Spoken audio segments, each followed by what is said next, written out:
여러분 안녕하십니까? 한 주간의 뉴스를 더 깊이 있게 분석하는 전주 MBC 더체크 이몽진입니다. 먼저 이슈 체크에서는 학교 성범죄가 증가세를 보이고 있어 대책 마련이 필요하다는 뉴스 살펴보고요. 가족 사진 촬영을 무료로 해준다는 광고를 내고서는 추가 금액을 요구하는 상술이 기승을 부리고 있습니다. 주의사항 짚어봅니다. 그리고 전주 비보이 그랑프리 대회 개최에 대해서 알아봅니다. 이슈 토론에서는 갈수록 농민 수가 감소하고 소득 격차도 벌어지고 있는데요.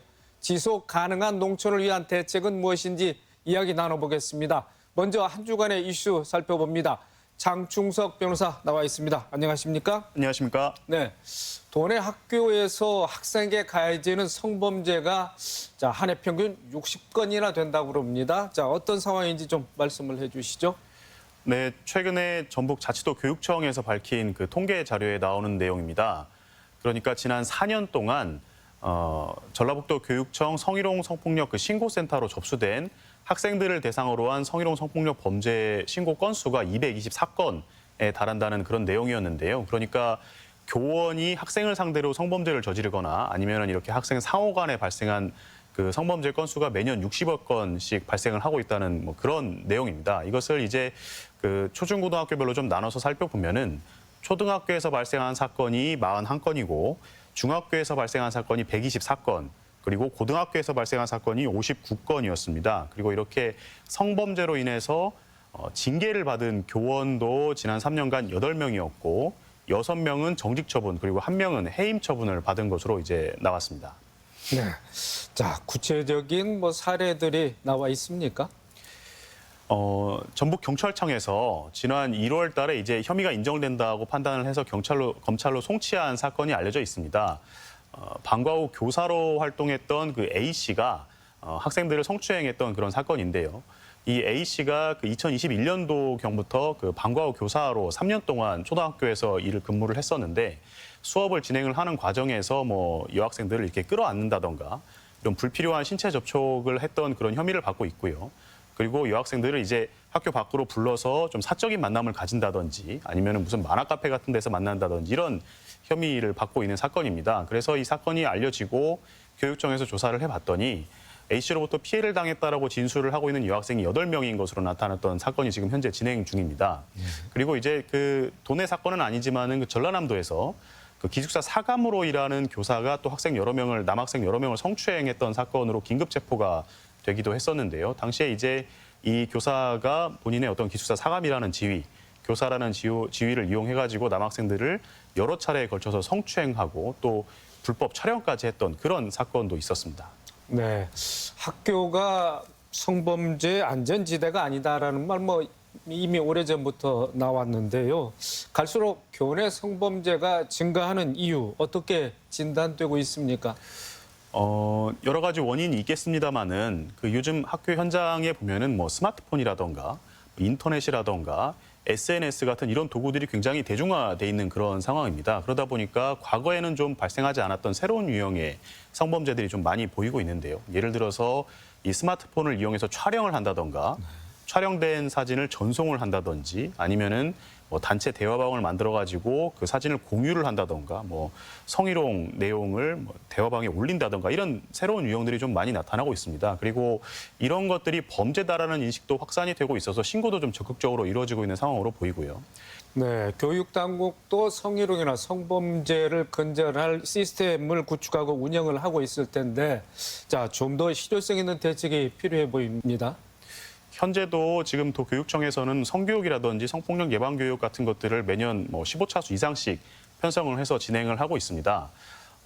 또 그럼에도 불구하고 성범죄가 좀 계속되다 보니까는 추가적으로 성희롱 성폭력 범죄 추진 근절단이라던가 근절 추진단이라던가 온라인 신고센터를 운영을 한다든지 성비의자에 대해서 재발 방지 교육을 한다든지 여러 가지 추가 대책도 발표를 하고 있는 그런 상황인데요. 그런데 또 한편에서는 이런 성교육 같은 것들이 너무나 좀 관행적으로 이루어지고 어떤 시대적인 변화라든가 사회적인 변화를 좀 충분히 따라가지 못하고 있는 거 아닌가 이런 또 지적의 목소리도 나오고 있습니다. 그러다 보니까 보다 좀 실효성 있는 성교육이 좀 선행이 돼야 되고 이를 위해서는 학교 강사라든지 이런 일들을 좀 전문적으로 수행할 수 있는 기관이라든가 센터를 설립하는 그런 필요성이 있다. 이런 지적의 목소리도 나오고 있습니다. 네. 자, 다음 이슈입니다.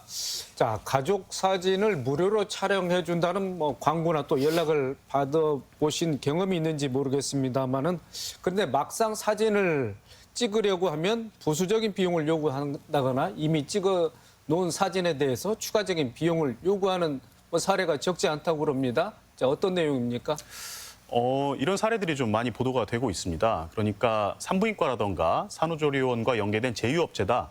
이런 식으로 연락을 하면서 무료로 만삭 사진을 촬영을 해주겠다라면서 이제 촬영을 유도를 한다라는 것이죠. 그런데 아무래도 이제 무료 촬영이라는 게 미심쩍기 때문에 구체적으로 질문을 해봐도 우리는 제휴업체다. 혹은 체험 이벤트다. 이런 식으로 이제 촬영을 유도를 한다라는 겁니다. 그래서 일정을 잡으면 촬영 일정이 임박했을 때라든지 아니면 촬영이 끝난 이후에 말이 좀 바뀌는 것이죠. 촬영만 무료고 원본 사진을 받으려면 별도 요금을 내야 된다거나 원본 사진을 무료로 받으려면은 50일 사진, 신생아 사진, 100일 사진 이런 것들을 별도로 계약을 해야 이제 무료로 사진을 받을 수 있다거나 이런 식으로 이제 요구를 하는 사례들이 벌어지고 있다고 합니다. 그래서 지금 한국소비자보호원에 따르면은 이런 사진 촬영과 관련된 피해 접수 신고가 매년 수백 건씩 발생을 하고 있고 매년 좀 상당히 빠른 속도로 늘어가고 있는 그런 상황입니다. 네. 자, 일정 기간 무료 체험 같은 커뮤니티에 가입하게 하고 유료로 전환하거나 또 추가 비용을 요구하는 것, 이거 위법 아닙니까?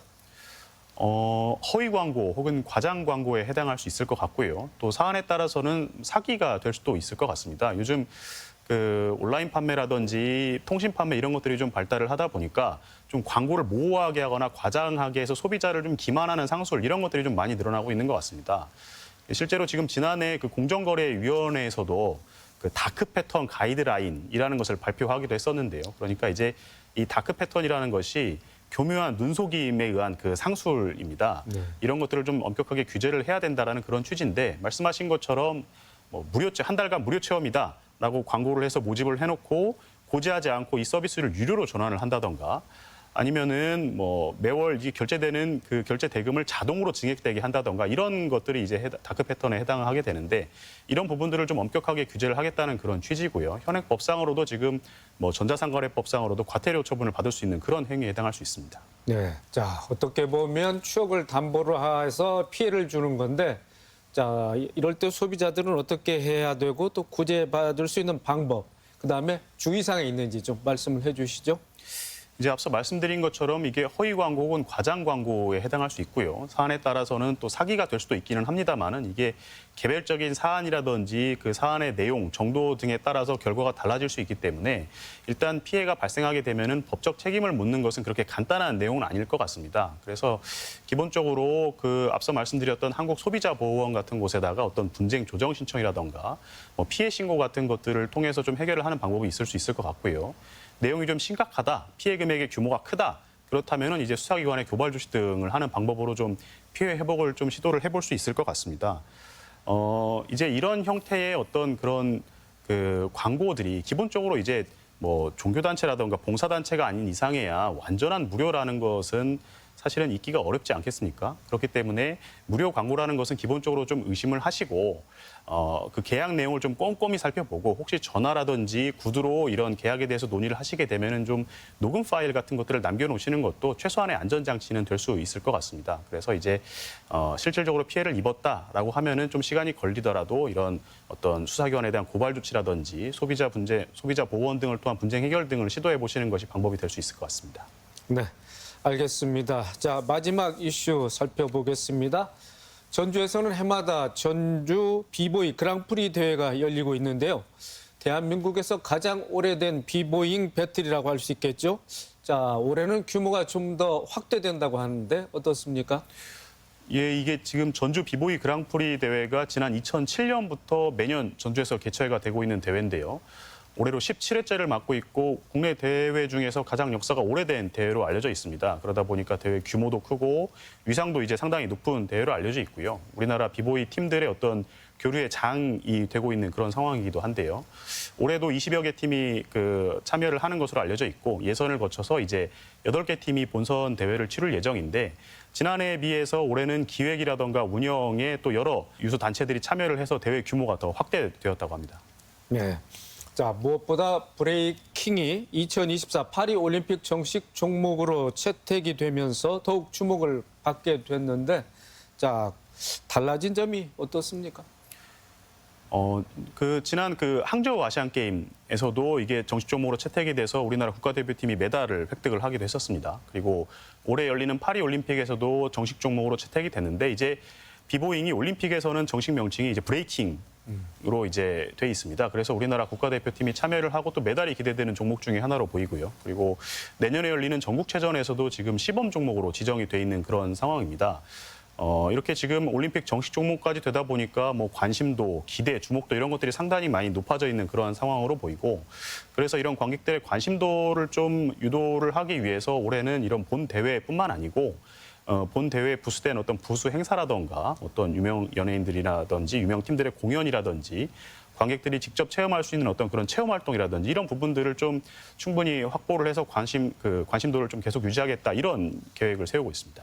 자, 사실 전주하면 비보이 문화의 산실이라고 할 수 있겠죠. 그동안 세계 수준의 대회도 열렸고요. 특히 이제 우리에게 익숙한 라스트포원 같은 전주 출신의 팀들은 뭐 세계적인 명성을 얻고, 자, 그 위상도 좀 상당히 좀 높아졌다고 하는데요. 그렇습니다. 이제 그 전주 비보이 그랑프리 대회 자체의 명성도 있지만은 방금 말씀하신 그 라스트포원 팀 또 굉장히 유명한 팀입니다. 이 팀이 이제 전주에서 결성이 됐던 팀이고 지역을 연고로 둔 팀 중에서는 또 굉장히 이례적으로 그 독일에서 열리는 굉장히 유명한 그 메이저 비보이 세계 대회에서 또 2005년도에 우승까지 했던 그런 팀이기도 합니다. 그 우리나라 비보잉 그 팀들이 2000년대에 전 세계의 어떤 비보이 대회를 거의 휩쓸다시피 했던 그런 황금기가 있었는데 그 황금기를 이끌었던 팀 중에 하나라고 볼 수 있습니다. 그래서 이제 이 라스트포원의 멤버가 지금 현재 그 비보잉 브레이킹 국가대표팀 감독을 역임을 하기도 했고요. 그렇기 때문에 이 라스트포원이 2005년도에 세계대회 우승을 한 것을 시작으로 해서 또 전주 비보잉 그랑프리 대회가 2007년도부터 시작을 하게 된 그런 계기가 되기도 했습니다. 네. 자, 비보이 문화가 전주의 특색 있는 문화로 자리 잡을 수 있도록 뭐 지자체라든지 또 사회적인 관심이 좀 촉구되고 있는데, 자, 지원책 마련이 좀 필요해 보입니다. 그렇습니다. 일단 대한민국에서 가장 오래된 비보잉 대회다라는 어떤 이런 역사, 명성 이런 것들을 계속 이어가는 것이 좀 필요할 것이라고 생각이 되고요. 전라북도라든지 전주시 입장에서는 하나의 중요한 어떤 소프트 파워, 어떤 문화 자산이 되는 것 같습니다. 특히 이제 올림픽 정식 종목으로까지 이 비보잉이 채택이 된 그런 상황에서 이 저변을 확대할 수 있는 어떤 그런 지원책 마련이 필요할 것으로 생각이 되고 좀 더 다양한 수준 높은 공연, 문화 행사 등이 계속 개최가 될 수 있도록 관심을 가지고 지속적으로 지원을 해야 될 것으로 그렇게 생각이 됩니다. 네, 알겠습니다. 이번 주 이슈 점검과 전망 장충석 변호사였습니다. 수고 많으셨습니다. 감사합니다.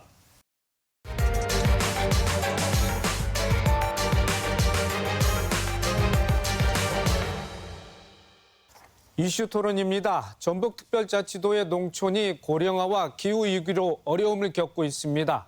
농가 부채가 증가하고 농업소득이 감소하면서 농민 절반 이상은 연소득이 1,000만 원을 넘지 못한다는 분석도 나옵니다. 주요 작물인 쌀의 수익성이 떨어지면서 벼농사를 포기하는 농가도 크게 늘고 있는데요. 농촌 활성화 방안 어떻게 찾아야 할지 토론하겠습니다.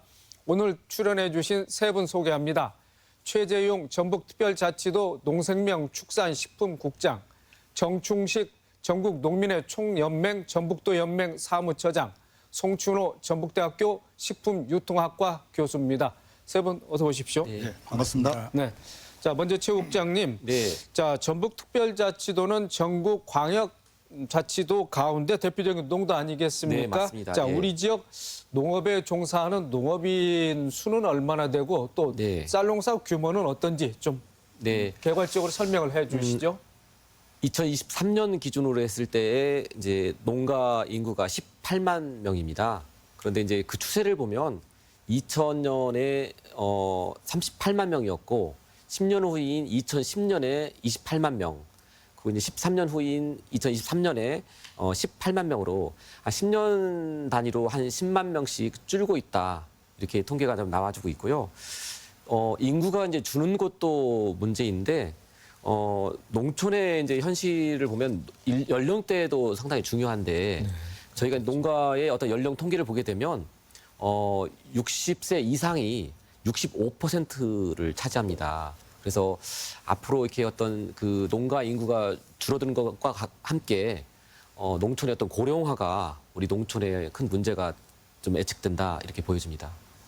자, 송준호 교수님. 예. 자, 우리 체육장께서 설명해 주신 대로 농업인 수도 줄지만은 또 농촌 인구의 고령화가 갈수록 심화되고 있다. 예. 그래서 앞으로 10년 후, 20년 후를 예측하기가 상당히 좀 어렵지 않겠습니까? 예, 이처럼 이제 그렇습니다. 농민 수가 갈수록 줄고 있고 또 하나의 문제, 농가 간 소득 격차도 지금 크게 벌어지고 있는 것 아니겠습니까? 예. 자, 그 원인과 배경을 좀 말씀해 주시죠. 지금 우리나라의 그 인구수는 2020년부터 감소를 하고 있습니다. 작년도에 우리나라 인구 같은 경우에 11만 3천 명이 감소가 됐는데요. 이 중에서 농가 인구가 7만 7천 명이 감소됐습니다. 그러니까 농가 인구가 전체 인구 중에서 차지하는 비중은 10%인데 인구 감소의 약 반절 정도가 농가 인구가 감소거든요. 우리 전라도 같은 경우도 작년도에 14,800명이 감소가 됐습니다.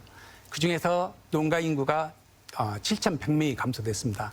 이렇게 농가 인구가 감소되는 원인은 첫 번째 도시 근로자 가구 소득 대비 농가 소득이 낮습니다. 1990년대 초반만 하더라도 도농 간의 소득 격차는 약 90%로, 그러니까 도시 근로자가 약 1,000만 원을 벌면 농가 소득이 900만 원 정도 됐었거든요. 그런데 2022년도에는 도시 근로자 평균 소득이 7,800만 원인데 비해서 농가 소득은 4,600만 원에 그치지 않습니다. 60%가 채 안 되거든요. 이렇게 소득이 안 되기 때문에 탈용 현상이 가속화되고 있고요. 또 농촌 내부를 보면 판매 가격이 1,000만 원도 되지 않은 농가가 64%나 됩니다. 그다음에 1억에서 1억 이상 농가들은 보면 약 4%가 좀 넘거든요. 이렇게 양극화가 되어지고 있습니다. 근데 양극화 원인을 보면 우리가 개방농정화에서 농촌이 어려워지다 보니까 직불급이라는 것을 2005년도에 도입을 했는데요. 이 직불급의 모델이 유럽형 모델입니다. 근데 유럽식 모델을 가지고 도입해서 직불을 하다 보니까 대규모 농가일수록 직불을 많이 받더라는 부분입니다. 그러다 보니까 과거에 보면요. 3%의 대농이 직불금 약 25%를 우리나라에서 실제 수령해 갔거든요. 그래서 정부 정책도 농가 소득을 높이기 위해서 규모화를 추진했고 농업인들도 규모화해야만이 소득이 보장되다 보니까 이렇게 대규모 쪽으로 이렇게 나가게 됐고요. 근데 이렇게 소득은 일정적으로 보장되는 것처럼 보이지만 부채 부분도 굉장히 늘었기 때문에 농가의 경영 수준은 굉장히 어렵다고 볼 수가 있습니다.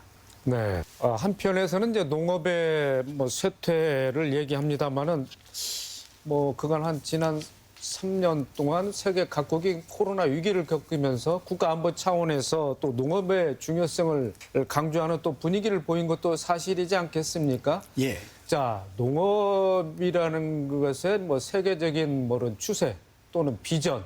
아까 좀 전에 유럽 얘기도 하셨습니다만은 자, 어떤 관점으로 좀 해석을 해야 되겠습니까? 예. 먼저 우리나라에서는 여전히 농업 부분에 대해서는 오래된 산업이고 경쟁력이 좀 떨어지는 산업이라는 인식이 좀 팽배한 것이 현실입니다. 그러다 보니까 소득도 낮고 청년들의 유입이 어려운 부분이 현실이거든요. 그런데 세계적인 시간에서 농업을 보면 조금 다르게 우리나라는 굉장히 부정적인 측면이 강한데 세계적으로 보면 긍정적인 측면이 굉장히 강합니다. 그에는 크게 두 가지 요인을 들 수가 있는데요. 첫 번째로 우리나라는 앞에서 말씀드린 것처럼 인구가 감소되고 있거든요. 근데 세계 인구는 폭발적으로 증가하고 있습니다. 2022년도에 비해서 45년도까지 인구가 20억이 증가가 되는데요. 이 20억이 증가된 인구를 먹이 살리기 위해서는 지금보다도 식량 생산이 2배가 늘어나야 된답니다. 인구는 고작 20%가 증가되는데 식량 생산은 2배로 증가해야만이 이 인구를 부양할 수가 있거든요. 왜냐하면 소득이 높아지면 높아질수록 곡물에서 육류 소비로 증가가 되어지고 육류 사육을 위해서는 곡물 생산이 그만큼 많이 늘어나야 됩니다. 그렇기 때문에 농업이 굉장히 가능성이 있다 보는 시각이 있고요. 두 번째는 기후위기라든가 팬데믹 같은 것을 겪으면서 농업에 대한 인식이 바뀌어졌습니다. 특히 우리나라에서도 굉장히 많이 이슈화됐던 것 중에 하나가 2014년도에 짐 노저스가 서울대학교 MBA 과정에 와서 여러분들이 정말 미래에 대해서 돈을 벌려면 MBA 과정보다는 오히려 농업에 투자라고 주장을 했었습니다. 근데 10년 전만 하더라도 굉장히 회의적이었거든요. 근데 10년이 딱 지난 시점에서 보니까 짐 노저스의 어떤 그 견해가 굉장히 맞고 있다고 이렇게 볼 수가 있고요. 특히 노벨 경제학상을 받은 학자 중에 사이먼 쿠즈네츠라는 학자가 있는데요. 이분은 국민소득 이론을 가지고 노벨상을 받았는데 이 후진국이 공업 부분의 발전을 통해서 중진국까지는 갈 수 있는데 농업 농촌의 발전 없이는 선진국에 갈 수 없다고 주장을 했었습니다. 이만큼 세계적으로 농업에 대한 시각은 굉장히 긍정적인 측면이 강한 것이 일반적인 부분이라고 평가할 수 있습니다. 네. 예, 제가 어제 그 싱가포르 우리나라 농식품부의 담당 부서장들이 좀 김제에 있는 스마트팜 혁신밸리를 방문했습니다. 네. 예, 그분들 말씀 중에 하나 좀 조금 와닿는 부분은 식량 안보를 말씀하시더라고요. 코로나 그 팬데믹을 겪으면서 이제 싱가포르라는 나라가 어떻게 다 이렇게 해외에서 이렇게 곡물을 다 사다가 소비하는 형태를 좀 보이고 있는데 코로나 기간에 물류가 막히면서 이 식량에 대한 굉장한 어떤 위기감을 겪었답니다. 그래서 최근에 이제 2030년까지 싱가포르도 식량 자급률을 30%까지 좀 당기겠다, 높여 나가겠다라고 하는 것을 국가 어떤 정책의 목표로 삼았다고 그래요. 그래서 이제 그 여러 가지 어떤 식량의 어떤 뭐 중요성을 얘기합니다만 안보적 측면에서도 굉장히 중요한 이슈다 이렇게 생각됩니다. 네. 자, 정축식 사무처장님. 자, 농가 수가 줄어드는 것도 문제지만은 농민의 절반 이상이 농가 부채로 지금 어려움을 겪고 있고 또 연 소득이 1,000만 원 이하라고 하지 않겠습니까? 네, 그렇습니다. 자, 마주하고 있는 농촌의 현실 어떻게 보고 계십니까? 지금 2020년 통계청 자료를 보면은 농가 소득이 한 4,600만 원 정도 돼요. 네. 근데 그중에 이제 농업 소득, 순수한 농업으로 얻은 소득이 949만 원 정도입니다. 1,000만 원이 안 됩니다. 1962년 통계청 조사 이래로 이게 최대 폭으로 떨어진 거거든요. 알다시피 농민들은 농업으로 주 소득을 얻어야 됩니다. 그게 자연스러운 거잖아요. 그런데 농업 소득으로 다 차지하지 못하니까 농업 외적인 일을 해서 생활을 하고 있다는 건데요. 이게 가장 큰 문제죠. 그래서 최근 5개년 정도 해서 조사를 해보니까 소득 대비 부채가 34.4% 늘어났답니다. 부채가. 이렇게 갈수록 농민 소득이 줄고 농업 소득이 줄고 부채가 압박을 받으면 농촌 경제가 같이 떨어지는 거거든요. 그러면 젊은 사람들이라든가 그리고 또 외부에서 농촌에 들어와 유입하는 정책들이 제대로 효과를 얻을 수 없는 거거든요. 그런 뿐만 아니라 농민이 줄면은 우리가 농민들로부터 얻은 어떤 공익적인 어떤 농토에 대한 어떤 여러 가지가 있거든요. 환경을 보존한다든가, 그다음 공기 문제라든가, 그다음에 농지에 대해 보존하면서 농지가 훼손되는 것을 방지한다든가 그런 공익적인 것도 다 같이 무너지는 거거든요. 결국은 이렇게 농촌이라든가 이런 어떤 한 문제가 한 문제로 끝난 게 아니라 복합적인 문제로 이제 벌어지고 있다. 농업 소득이 하락으로 인해서 그렇게 말씀드리고 싶습니다. 네, 특히 이제 농민들에게는 농자재값 인상이라든지 또 치솟는 뭐 생산비 부담 문제, 또 인력 수급 문제 여러 가지 문제점이 있습니다만 그 중에서도 가장 애로사항으로 느끼는 부분이 어떤 부분이고 또 농민들 그 자괴감이 들게 하는 그런 요인 어떻게 분석하고 계십니까? 요 몇 년 전에 이제 코로나가 심했지 않습니까? 코로나가 심하면서 가장 먼저 이제 각 나라들마다 자국의 농산물 수출을 금지하고 또 인력을 금지했어요. 인력의 이동을. 그러면서 농촌 인구들이 굉장히 줄면서 실제로 농촌 농사 일을 하는 사람들이 줄면서 농가 경영비가 확 올랐습니다. 일당이 어떻게 보면은 뭐 10만 원도 안 한 게 거의 15만 원, 20만 원 이렇게 올랐으니까요. 농가 경영비가 오를 수밖에 없을 거예요. 그보다 더 이제 문제는 저희가 보이는 기후 위기가 현실화됐다는 겁니다. 알다시피 저희가 어렸을 때 30년, 40년 전에는 우리가 4만 4, 5년이 뭐 이게 특정한 어떤 기후 패턴이 있었는데 지금 그런 기후 패턴이 없어졌어요. 그 현실화된 기후에 가장 직접적이고 가장 큰 타격을 받는 게 농업 문제예요. 농민들입니다. 그런데 이에 대한 어떤 정치권이라든가 정부라든가 지자체의 어떤 장들이 우리 농민들만큼 걱정을 하지 않아요. 그 굉장히 차이가 크니까 그 염려의 차이가 크니까 그것이 현실적으로 법이나 조례로 제도적으로 나오지는 못해요. 보호하는 대책이라든가 그리고 우리가 뭐 보험이라든가 이런 걸 할 것이 아니라 법으로 조례로 좀 강화한 그런 어떤 조치를 취해서 농민과 농업을 보호하라고 그러는데 그것이 아직은 갈 길이 멀다고 지금 평가하고 싶습니다. 네. 자, 최대영 국장님. 네. 자, 뭐 쌀농사를 포기하는 분들 많아지고 네. 있지 않겠습니까? 최근에 도에서 벼농사 대신 밭농사를 지을 전략작물 직불제 예. 참여 신청을 받았는데 16,000 농가가 희망을 했습니다. 네. 자, 쌀농사를 포기하는 추세 뭐 가속화하는데 이게 뭐 그리 바람직한 그런 추세는 아니지 않습니까? 예, 이제 사실 그 우리 국민들의 1인당 쌀 소비량이 이제 65kg도 56kg. 죄송합니다. 예. 56kg도 채 되지 않거든요. 연간? 예. 연간 소비량이. 그만큼 쌀 소비량이 굉장히 줄어들면서 사실 이제 우리 국내에서 생산되는 쌀이 솔직히 좀 남아돌게 됐습니다. 그러다 보니까 이게 단순한 어떤 쌀보다는 쌀 이외의 작물들을 좀 더 키우자. 그래서 이제 그것들을 전략 작물이라고 부르는 것이고 그 예를 들자면 뭐 밀이든 콩이든 뭐 가루쌀이든 이렇게 쌀을 좀 대체할 수 있는 품목들을 좀 키워내자고 하는 것이 키워내자는 그 정부의 좀 방침이기도 하고 도도 좀 함께 하고 있습니다. 그래서 이제 정부도 지금 남아도는 쌀을 이렇게 이제 조금 줄이고 그러나 우리가 또 수입에다 먹거나 또 필요로 하는 것들은 좀 이렇게 더 생산을 해냄으로써 좀 어떤 안정을 좀 이루자 하는 차원에서 이제 이루어지고 있고 다만 이제 쌀을 키우다가 다른 어떤 전략작물이라 부르는 것들을 키우게 됐을 때 이제 감소되는 소득만큼을 어떤 전략작물 직불금이라는 형태를 통해서 일부 이제 소득 보전을 좀 해주고 있는 상태입니다. 자, 송춘우 교수님, 쌀값 안정화 관련해서 국회에 양곡관리법 처리에 지금 관심이 쏠리고 있는데요. 예. 대통령은 이제 거부권을 행사했고 특히 이제 야당에서는 오는 28일 본회의에서 처리하겠다고 밝혔습니다. 자, 어떻게 보고 계십니까? 예. 이번 21대 국회의 임기가 29일까지입니다. 근데 28일 날 최수근 상병 특검법이 지금 발의가 의장으로 집권 발의가 되어진 상태의 분이기 때문에요. 저는 충분히 통과될 가능성이 있다고 되어집니다.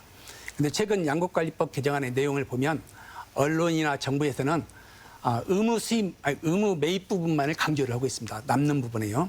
근데 그 내용에 보면 논 타작물 재배에 대한 법적 근거를 명시하자. 지금도 전략 작물 직불제를 시행하고 있지만 법의 근거가 되어 있지 않습니다. 그래서 사전에 수급 부분을 조정해 나가자는 것이 양곡관리법의 핵심적인 내용이기 때문에 이 법이 통과가 되어지고 한다면 정부한테 그만큼 사전에 조정할 수 있는 계획 생산할 수 있는 의무감을 부여했다는 것이 굉장히 큰 의미입니다. 그런데 양곡관리법 하나만 가지고 농업 문제가 해결되는 것은 아닙니다. 모든 법들은 면밀하게 다 연결성이 있거든요. 그런데 이 법 이외에도 다른 농업정책에 관련된 법들을 같이 고민하는 기회가 됐으면 좋겠습니다. 네, 덧붙여서 우리 정충식 사무처장이 말씀을 해주셔야 될 것 같은데 양곡관리법을 비롯해서 흔히 농민 3법이라고 하는 네. 법 도입과 관련해서 농민들 어떤 내용이 담겨져야 한다고 주장하고 있습니까? 아무래도 이제 농민 3법이 국민들은 잘 모르실 거예요. 네. 예, 그래서 이제 방금 전에 얘기하신 양곡관리법의 이제 개정 그리고 농민기본법 네. 그리고 필수농자재 지원법 이게 세 개를 합쳐서 농민 3법이라고 얘기하는데요. 이것을 주장하는 저희가 근본적인 이유가 있습니다. 근본적으로 지금 현재 그렇게 함으로써 대한민국 농촌을 좀 살리자는 거고요. 그리고 국민의 건강과 생명을 담보하는 좋은 먹거리를 생산하는 그 바탕을 마련하자는 거고 그리고 농민들에게 적정한 수익을 얻게 해서 지속 가능한 농업을 만들자는 그런 사회적 구조를 만들자는 거고요. 그리고 도시와 농촌이 공생하자, 공존하자. 도시만 잘 산다고 과연 미래가 우리가 나아질 것이냐. 그게 아니죠. 도시와 농촌이 같이 가야 되는 그런 문제까지 하자. 그리고 앞으로 우리가 미래 세대 그리고 또 우리가 또 더 장기를 보면 통일까지 바라본다면은 우리의 농 구조 이것을 잘 튼튼하게 지켜야 된다. 특히나 기후위기가 이렇게 남발하고 있는데 이렇게 발생하고 있는데 농업 구조를 잘 해야지 이런 그 모든 문제들을 극복할 수 있다 생각하고요. 그렇게 되면 우리가 주장하는 이런 법들이 어느 정도 제정이 되고 농민과 농촌을 위한 어떤 시스템이 가동됐을 때만 이런 것들이 가능하다 이렇게 생각해서 저희가 주장하는 겁니다. 네. 자, 최도영 국장님, 네. 전북특별자치도 뭐 쌀농사 비중이 높지 않겠습니까? 네. 그렇다고 보면 쌀값 안정, 네. 소득 안정을 기하는데 좀 뭐 시책에 중점을 좀 둬야 될 것 같은데 네. 어떤 정책을 펴고 있는지 좀 소개를 해보실까요? 뭐 농종의 방향이 어떤 뭐 농가의 어떤 소득 안정 보전에 있다고 좀 보여지고 있고 사실 이 정책은 오랫동안 좀 지속되어 오고 있습니다. 앞서서 좀 일부 말씀을 해주셨습니다만 저희가 이제 그 농가의 어떤 이제 자산과 부채를 보게 되면 농가의 이제 그 자산이 지금 평균 봤을 때 도가 작년 기준이죠. 통계청 발표에 따르면 한 4억 원 정도. 또 농가의 부채가 한 3억 3,400만 원 정도 되고 매년 저희가 이제 4,300만 원 정도의 농업 소득을 올리고 있거든요. 근데 이제 농가의 소득이 4,300만 원이라고 하니까 이게 좀 이제 그 정확히 이해가 안 되는 측면이 있는데 왜 그러냐면 우리가 통상 얘기할 때 농가 소득이라고 하면 농업인들이 농업을 통해서 얻는 소득으로 이해를 하고 있는데 그러지는 않습니다.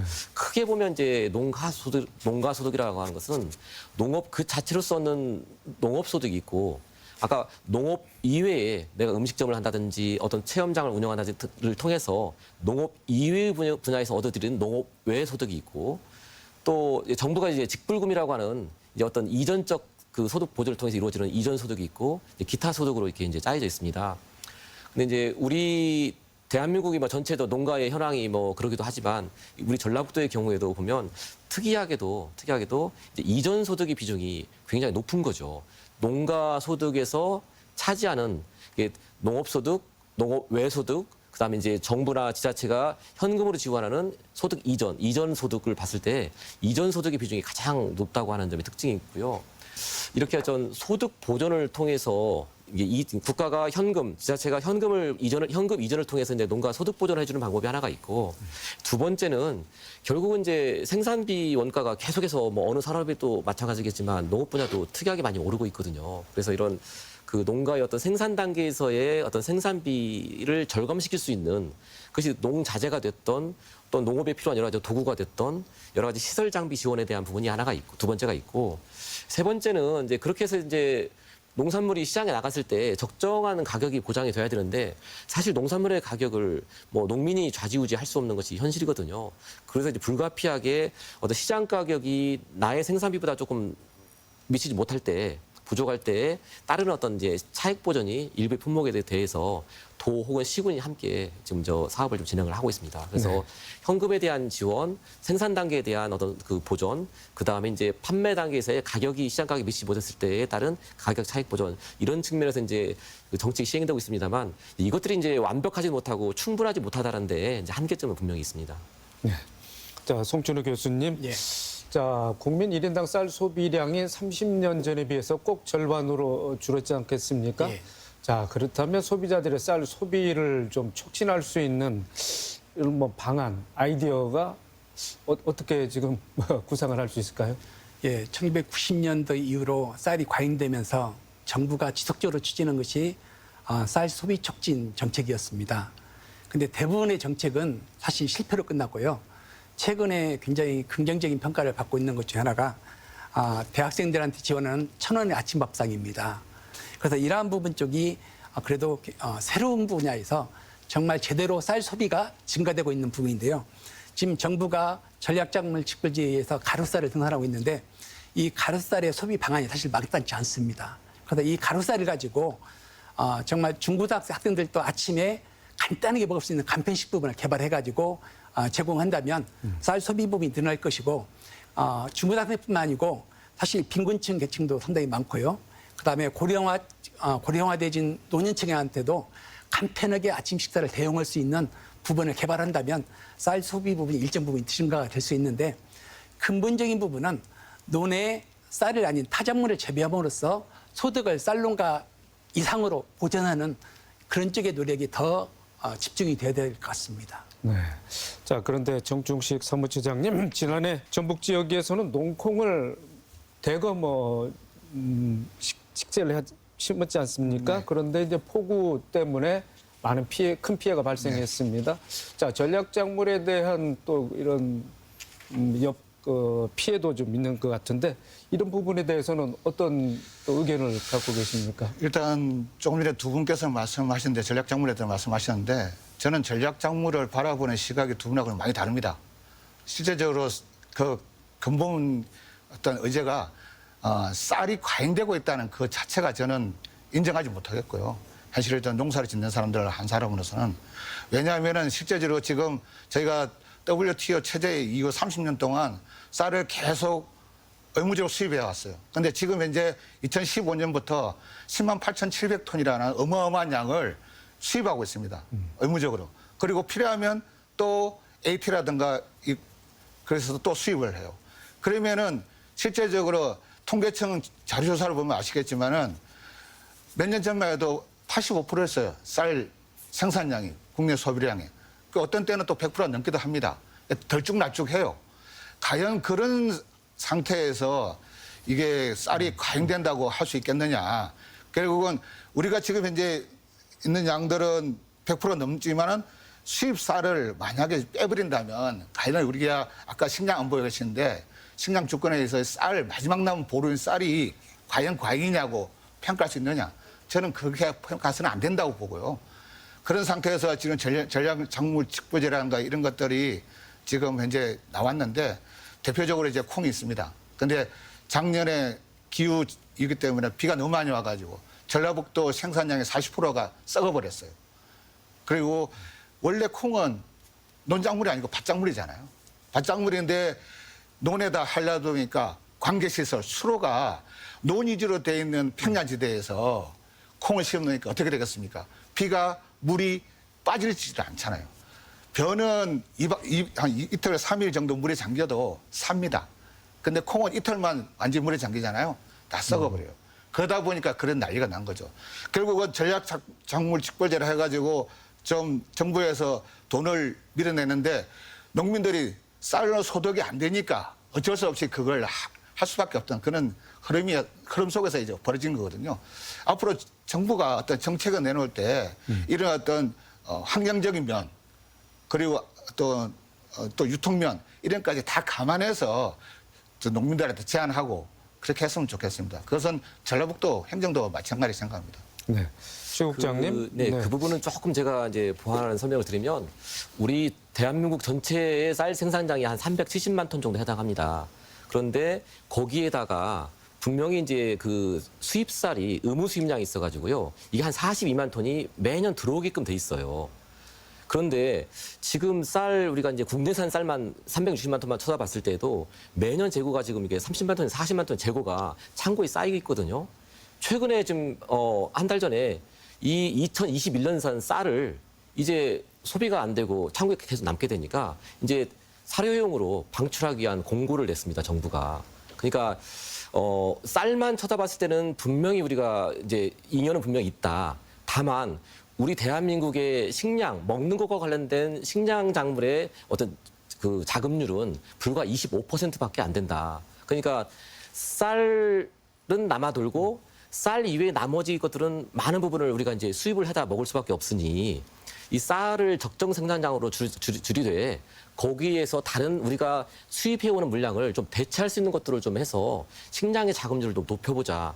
저는 이 부분이 정책적으로 결코 틀리다고 보지 않습니다. 다만 쌀이 갖고 있는 어떤 농민에 대한 이미지 이런 것들에 대한 어떤 좀 의미가 굉장히 크기 때문에 농가에서 상실감은 분명히 있다고는 하지만 시장의 여러 가지 좀 현재 우리 국민의 어떤 먹거리 형태라든지 상황을 봤을 때는 정말 이렇게 좀 쌀을 적정량으로 생산하면서도 국민이 먹는 다른 식량 작물을 키움으로써 국가의 어떤 식량 자급률을 좀 높여주는 노력이 분명히 필요하다 이렇게 생각됩니다. 최 국장님, 네. 뭐 쌀 외에 다른 작물, 밭작물이죠. 뭐 매실, 마늘, 양파, 예. 뭐 우리 전북 지역하고는 그래 약간 그래도 좀 관련이 덜 합니다만은. 네. 이런 작물을 피해를 입었을 때 네. 물론 이제 이상 기후에 따른 뭐 저온이라든지 폭우 뭐 이런 거 아니겠습니까? 네. 자, 이 작물 피해를 입었을 때 자, 어떻게 대처를 하고 또 피해 지원 절차를 어떻게 밟아야 될까요? 좀 간단하게 좀 말씀해 이제 주시죠. 워낙이 기후가 급변하고 있고 또 기후에 대응할 수 있는 우리의 더 농업 기반이 충분하지 못하다라는 현실 속에서 발생을 좀 현재 하고 있습니다. 근데 그럼에도 불구하고 정부가 지자체가 이제 일시적인 어떤 그 재해가 닥쳤을 때는 통상 우리가 그걸 농업 재해라고 부르고 있고 이제 응급 조치할 수 있는 뭐 농약대라든지 이런 형태로 이제 농업 재해 지원을 좀 하고 있고 네. 있지만 농가가 받아들일 때는 이거는 이제 당장의 어떤 그 죽어가는 좀 시들어가는 농작물을 약간의 좀 생육을 촉진시킬 수 있는 수준에서의 조치이지 그 본질적인 조치는 아니거든요. 그러면 이 부분에 대한 이제 대응은 결국은 제가 볼 때는 이제 농업 보험으로 좀 해결하는 것이 그래도 현재 상황에서는 맞다라는 생각이 듭니다. 뭐든지 제가 볼 때는 충분하지 않고 불완전합니다만 그래도 현실 속에서 우리가 선택할 수 있는 그래도 최선의 방법이라고 하면 보험을 통해서 일단은 1차적으로 해결해 주는 것이 그래도 좀 낫다. 충분하진 않습니다. 자, 농업 재해보험 가입이 예. 자, 작물 피해를 좀 구제받을 수 있는 뭐 하나 방편이 되겠습니다만 보상비라든지 보상 기준에 대해서는 좀 불만이 많으시죠? 많습니다. 참 주는 액수도 적고 누진세도 있다 보니까 보험에 대한 어떤 불만이 굉장히 많습니다. 사실 이 농업 재해, 기후 재해에 대한 그 농가의 어떤 피해는 사실은 농민들이 감당할 수 있는 게 아니잖아요. 이거는 국가적으로 또 정부나 지방 정부가 이걸 어느 정도 담보해주고 책임져야 된다 생각해서 저희들은 꾸준히 보험이 아니라 보상할 수 있는 법으로 제정하고 해서 근본적으로 이걸 좀 다시 한번 들여다봐야 된다 이렇게 요구하는 거고요. 자, 전북특별자치도가 출범하면서 가장 중점을 두는 부분이 농생명 분야 아니겠습니까? 맞습니다. 자, 농생명 산업지구 특례가 곧 마련될 텐데 어떻게 준비하고 계신지 좀 말씀해 주시죠. 이제 특별자치도가 되면서 이제 두 가지 방향이 담기고 있습니다. 하나는 이제 특별한 이제 그 규제 완화, 특별한 어떤 법적 지원이죠. 두 번째는 이제 어떤 특별한 어떤 현금의 지원이 있을 텐데 사실은 이제 예산의 어떤 특별한 지원은 뭐 현재로서는 굉장히 어려운 부분이 많고 다만 이제 어떤 전라북도가 농생명의 어떤 수도를 지향하면서 여러 가지 사업을 하면서 필요한 어떤 규제라든지 특별한 좀 어떤 규제 완화 이런 것들을 좀 받을 수 있는 노력을 현재 기울이고 있고 우리가 일정한 구역을 농생명 산업 지구라고 이렇게 지정을 하고 이 지구에서 우리가 이러이러한 사업을 할 테니 이러이러한 것들에 대해서는 좀 규제를 완화해주고 이런 좀 혜택을 좀 달라. 그리고 우리가 여기다가 집중 투자를 해 나가겠다라고 하는 어떤 제도의 어떤 그 틀이 바로 농생명 산업 지구거든요. 현재는 시군별로 자기 시군에서의 어떤 특성화된 방향을 찾고 그 방향의 어떤 발전의 어떤 공간적 범위를 농생명 산업 지구라고 해서 이제 설정을 하고 여기를 어떻게 어떤 단계로 발전시켜 나갈 것인지에 대한 이행 계획을 이제 수립을 하고 있습니다. 연말까지 이것들에 대한 정리가 끝나면 농식품부와 협의를 거쳐가지고 내년 초에는 각 시군이 추구하는 특색 있는 농생명 산업 지구에 대한 어떤 고시 발표가 될 계획입니다. 자, 토론을 진행하다 보니까 뭐 이 시간 마칠 때가 다 된 것 같습니다. 오늘 토론자들께서 오늘 하신 말씀 요약하고 강조해 주시는 부분 듣고 이 시간 마무리하겠습니다. 먼저 송춘호 교수님. 예. 지금 농촌 인구의 감소율이 굉장히 급박하게 돌아가고 있습니다.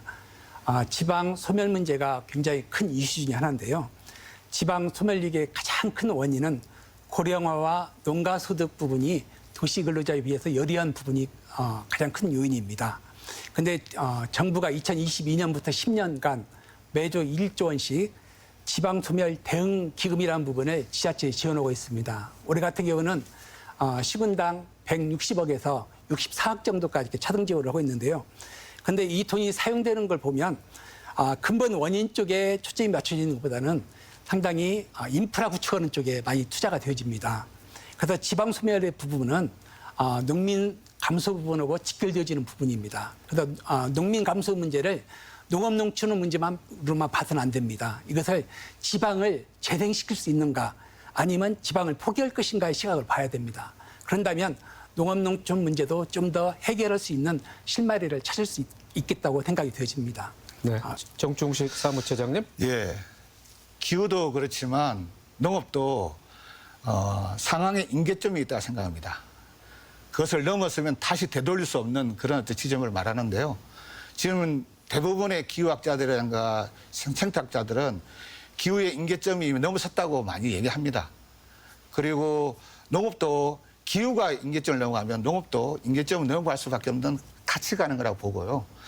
이런 면에 있어서 우리가 이것을 최대한 어떤 늦추고 또 보호하기 위한 어떤 대책들을 이제는 좀 정부나 지방정부가 적극적으로 해야 된다.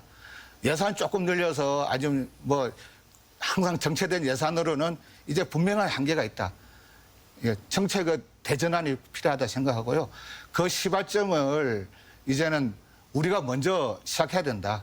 전라북도 대한민국의 농도라고 추상 얘기하는 전라북도부터 이제 좀 시작해야 된다. 그렇게 생각하고요. 그것을 하기 위해서 행정 그리고 국민들, 도민들 그리고 농민들까지 같이 좀 수기하면서 이것을 현명하게 헤쳐나가야 된다. 그렇게 생각합니다. 네. 최재용 국장님. 네, 농업이 뭐 굉장히 어려운 환경 속에서 좀 애를 먹고 있습니다. 이제 정부도 지자체도 이제 함께 좀 하는 부분이고, 특히나 이제 저희가 이제 소득 보전 비율이 어느 지역보다도 전라북도가 가장 높습니다. 그래서 올해만도 이제 6천억 원의 현금 지원이 이루어지고 있고, 이제 이런 부분에 대한 것들은 이제 지속적으로 이제 늘려나갈 부분이고요. 두 번째는 이제 보험입니다. 그러니까 자동차 보험을 정부가 지원해주지 않거든요. 100% 그건 자기 부담입니다. 그러나 우리 농업만큼은 농업의 특이성이 있기 때문에 법적으로는 20%지만 지자체라든지 해당 농협이 나머지 20%를 지원해줘서 어느 특정 시군에 가면 100% 지원을 통해서 농업 재해보험이 이루어지고 있습니다.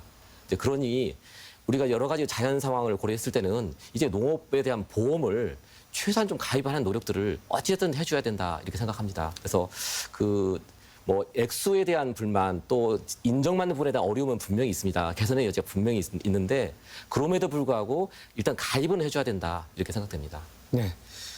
자, 오늘 세 번 토론해 주시라 대단히 수고 많으셨습니다. 예, 고맙습니다. 농촌은 고령화에 따른 인력 부족 문제, 생산비에 미치지 못하는 소득으로 인해서 이중, 삼중의 어려움을 겪고 있습니다. 생산자가 농사에만 집중해서 안정적인 소득을 유지할 수 있다는 게 농민들의 바람일 것입니다. 때문에 산업의 근간인 농업이 활성화하도록 정부와 지자체의 과감하고 전향적인 대책 마련이 촉구되고 있습니다. 더 체크 오늘 순서 여기서 마칩니다. 시청해주신 여러분 고맙습니다.